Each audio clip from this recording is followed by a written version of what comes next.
Bom dia, igreja. Estamos aí mais uma vez com a nossa EBD online. Espero que todos estejam bem. Espero que todos estejam cuidando da saúde. E hoje nós vamos estudar o estudo 12, que fica lá na página 62 da nossa revista. Tá? A igreja e suas ordenanças. Nosso texto base vai ser Mateus 28, de 18 a 20, e 1 Coríntios 11, 23 a 32. Vamos lá então. O que são ordenanças? Ordenanças são ordens que Cristo deixou para a igreja, que nós devemos praticar. E a gente vai ver que a gente tem que ter um compromisso com essas ordenanças, sim. Mas essas ordenanças não vão conferir para a gente algum tipo de graça. Não vão nos trazer uma bênção maior. Nós não vamos ser mais salvos por causa dessas práticas. Mas são práticas muito importantes que a igreja deve exercer. E a gente vai ver o significado dessas duas práticas, que são essas duas ordenanças que Cristo deixou para a gente. Que são batismo e ceia. Né? Para alguns aí, alguns chamam de Santa Ceia, né? Mas é o batismo e a ceia. Então vamos começar falando do batismo. Jesus se batizou. Né? A gente vai entender mais para frente por que ele se batizou. Então na época de Cristo já existia o batismo. Só que a gente vai ver hoje que o batismo a história do batismo é muito mais antiga do que João Batista. A gente acha que João Batista inaugurou o batismo, mas de certa forma foi. Só que aí esse batismo ele teve uma história antes, né? Então a gente tem três épocas basicamente do batismo: o batismo antes de João Batista, o batismo de João Batista e o batismo pós-Cristo, tá? Então vamos lá. O batismo antes de João Batista não era chamado de batismo, era chamado de banho de purificação. Então, lá em Levíticos e em Números, eu vou deixar alguns textos para vocês aí. Em Levíticos e Números tem aí vários textos falando sobre esses banhos de purificação. Então, se cometeu imoralidade sexual, tinha o banho de purificação. Se você encostou em algum cadáver, tinha o banho de purificação, né? Então, todas as formas de impureza tinham banho de purificação.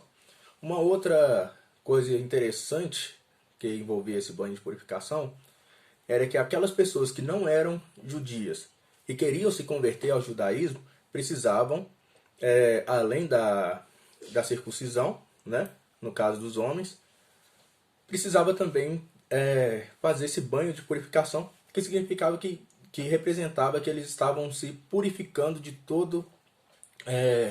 todos os males que eles cometeram, de todos os erros. E aí esse banho de purificação era praticado, né? Então o banho de purificação era praticado para purificar das impurezas e também para uma conversão ao judaísmo. Depois, né, que seguiu o tempo, veio João Batista e inaugurou então o batismo pelo arrependimento. Então, se você estava arrependido, queria seguir esse caminho que o Messias traria, né, que ele estava anunciando que o Messias estava vindo, que o reino de Deus estava vindo. Então, se você se arrepende de todos os seus pecados e querem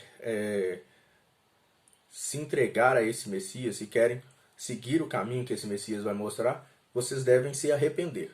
E aí uma forma de você demonstrar esse arrependimento seria mais um banho de purificação, só que agora é chamado de batismo. Então, antes era purificação, banho de purificação, agora batismo, que é chamado pelo arrependimento. E aí vem Cristo e traz um novo batismo, né? E essa ordenança que Cristo nos dá de batismo, ela não nos confere graça.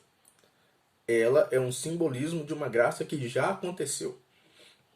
Por quê? Quando eu aceito a Cristo como meu único e suficiente Salvador, isso é a salvação, é a graça maior que a gente pode ter, né? Que a gente já teve. O batismo é uma demonstração pública da nossa fé e mostrando para as outras pessoas que nós já recebemos essa graça e estamos dispostos a entregar a nossa vida a serviço desse novo Senhor.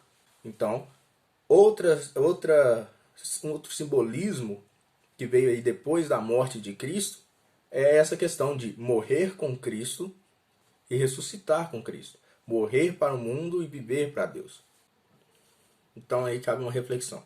No batismo, nós testemunhamos as pessoas que nós tomamos uma decisão, que nós aceitamos Cristo como nosso único e suficiente Salvador, que nós queremos viver para Ele.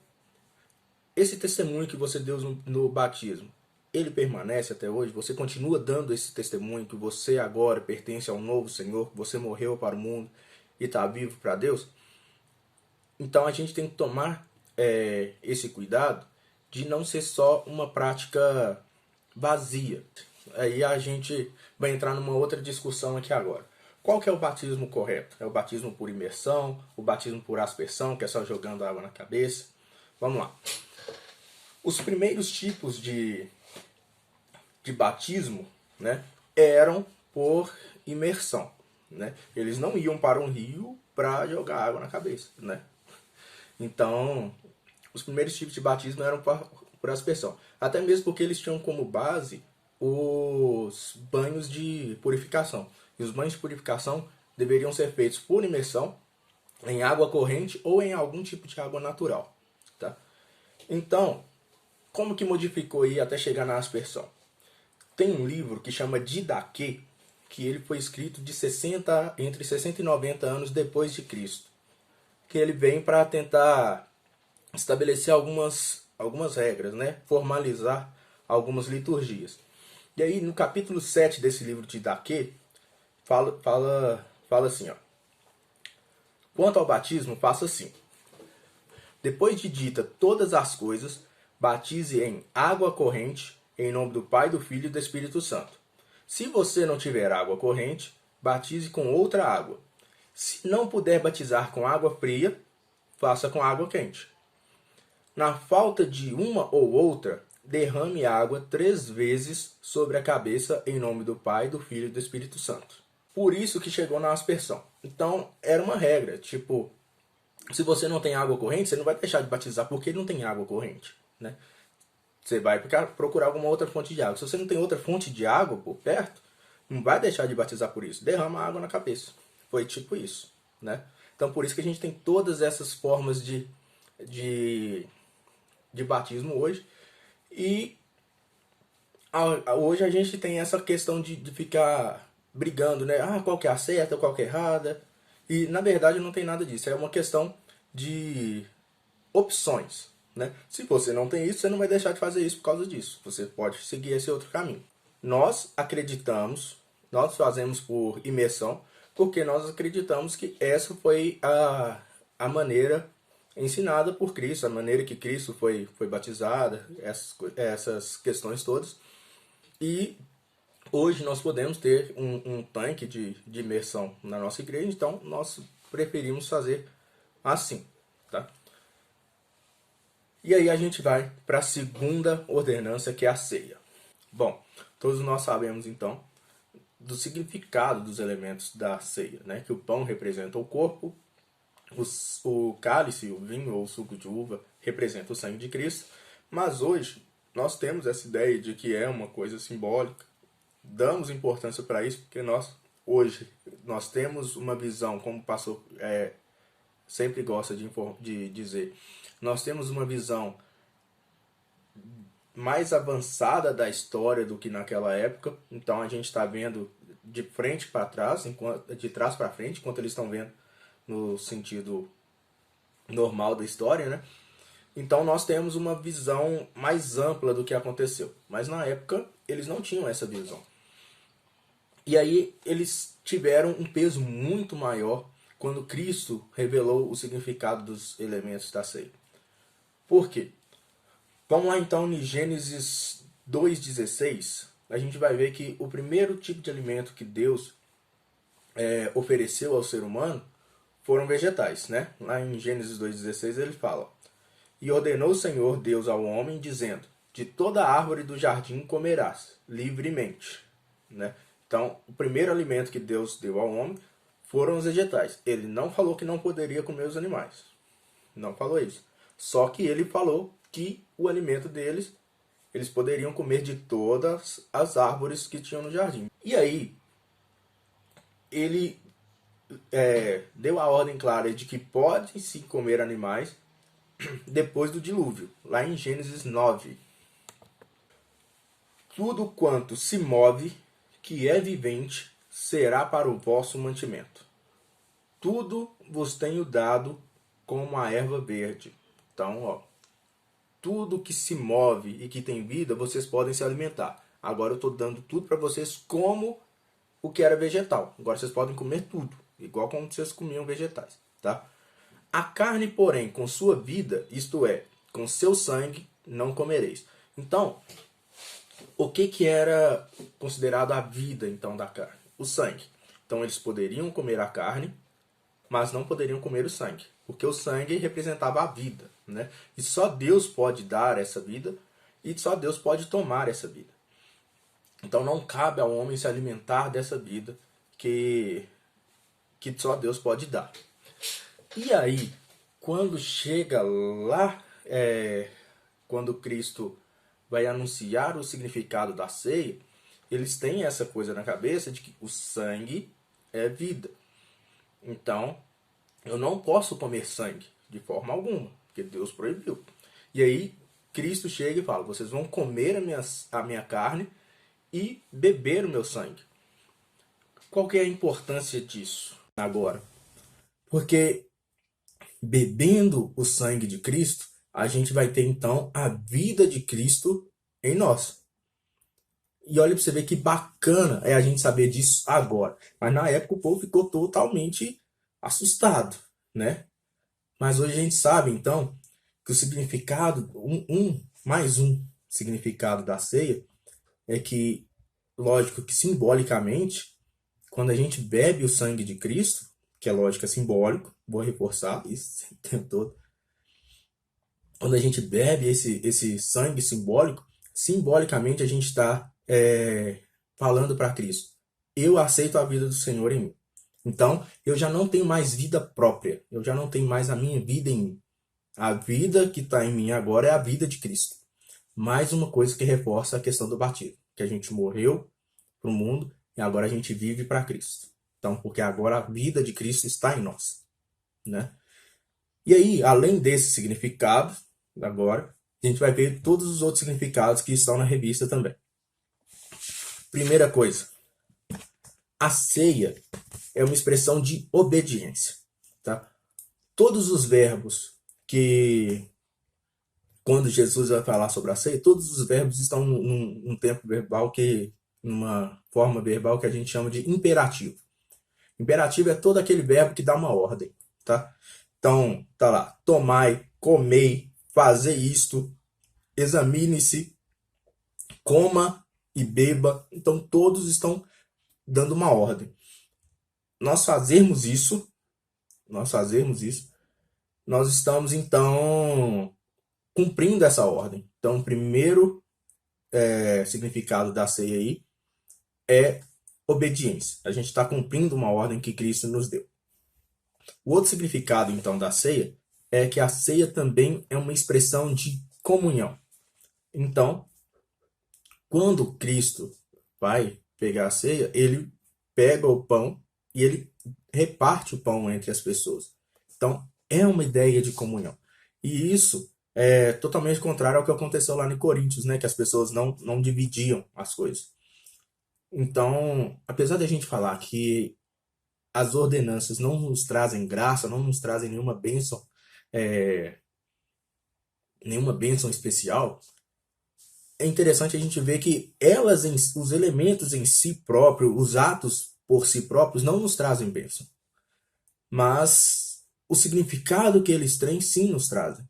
Porque a bênção da comunhão é mais visível e presente para nós hoje nesse tempo de isolamento. A gente vê a importância que é a comunhão, a gente vê a falta que faz essa comunhão com o irmão. Geralmente, eu sou mais isolado, mais quietão, mas esse tempo tem trazido para mim essa falta dessa comunhão. E eu creio que não só para mim, como para todos nós. Outra, outra importância da ceia. A ceia expressa o reconhecimento do sacrifício de Cristo. Quando ele falar que o meu corpo é partido em lugar de vocês, a gente deve ter essa consciência de que era para a gente estar lá. Era para nós sofrermos tudo aquilo que Cristo sofreu. E ele veio nos trazer vida e nos substituir nesse sofrimento. Então, uma das coisas da ceia também é nos trazer a memória dessa importância do sacrifício de Cristo e que a gente possa valorizar cada vez mais e reconhecer cada vez mais a importância do sacrifício de Cristo por nós. Próxima coisa, a ceia é a expressão da consciência de uma nova realidade.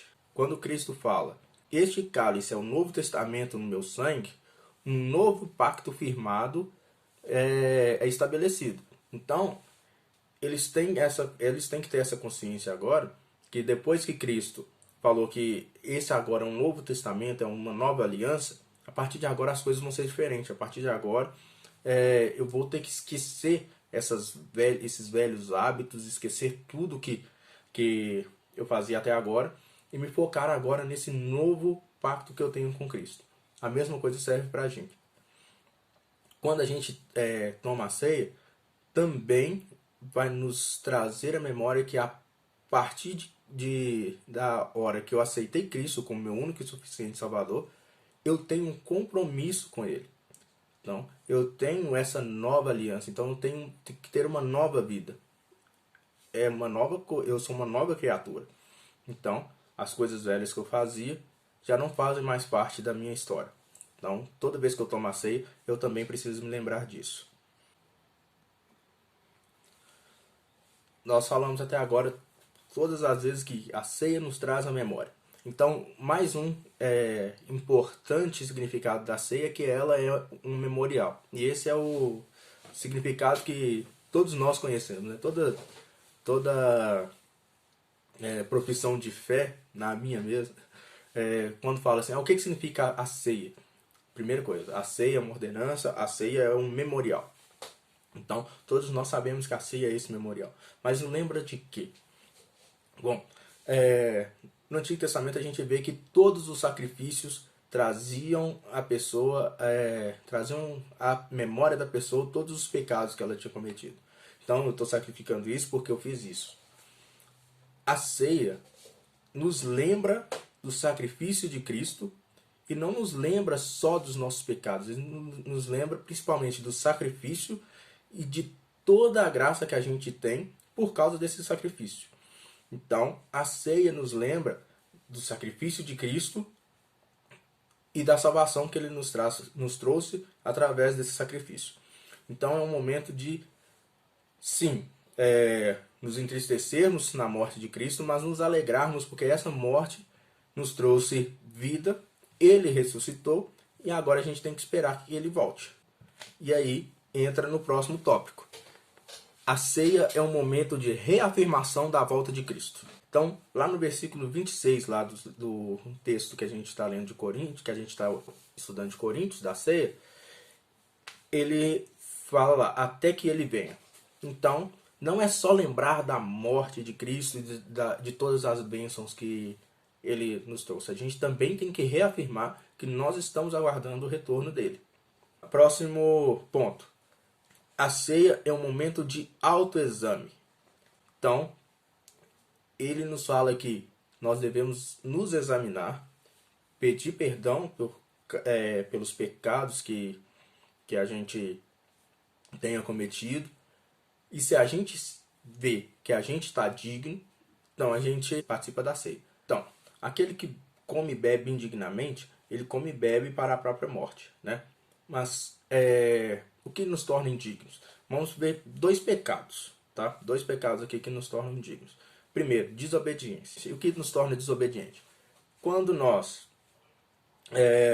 procedemos o autoexame que foi falado e nós não mudamos nada, nós achamos que do jeito que tá bom, isso é uma desobediência. E se eu continuar do jeito que eu estou, não querendo mudar nada, sabendo que está errado, mas não querendo mudar nada, não reconhecendo o meu erro, eu estou caminhando para a morte, né? Então eu vou perder a minha vida porque eu tenho atitudes equivocadas, tenho atitudes erradas, atitudes que não condizem com o caráter de Cristo e não quero mudar isso. Eu desobedeço esse incômodo do Espírito Santo para eu mudar a minha vida. Então, essa desobediência me leva à morte. Outro pecado que nos leva à morte é a indiferença ao sacrifício de Cristo. Se eu sou indiferente ao sacrifício de Cristo, eu não dou valor a esse sacrifício. Se eu não dou esse valor a esse sacrifício, o que eu estou fazendo aqui? Né? Então, se eu não dou valor ao sacrifício de Cristo, na verdade eu não aceito a salvação dele. Se eu não aceito a salvação, eu estou morto.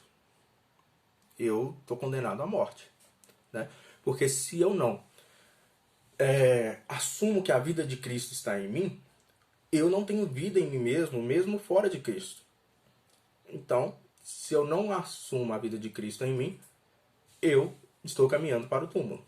Então, por isso que quem participa da ceia indignamente, participa para a sua própria morte.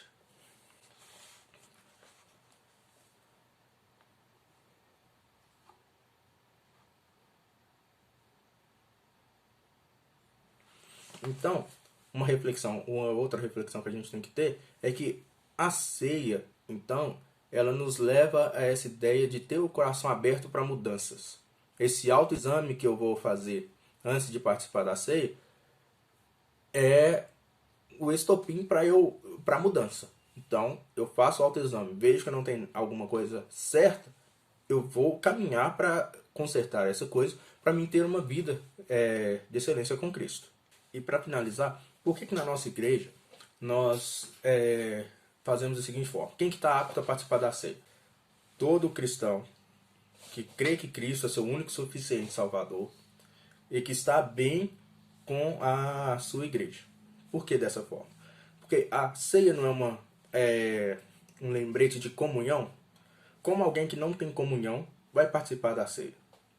A ceia não é para as pessoas que reconhecem que a vida de Cristo está nelas e que elas precisam dessa vida, sem ela eles estão mortos. Então, se uma pessoa que não tem Cristo como único e suficiente Salvador participar da ceia, não vai ter sentido nenhum para ela. E a ceia é cheia de sentidos, como a gente viu hoje. Então, essas são as duas ordenanças que Cristo deixou para nós e todos os significados que elas têm, né?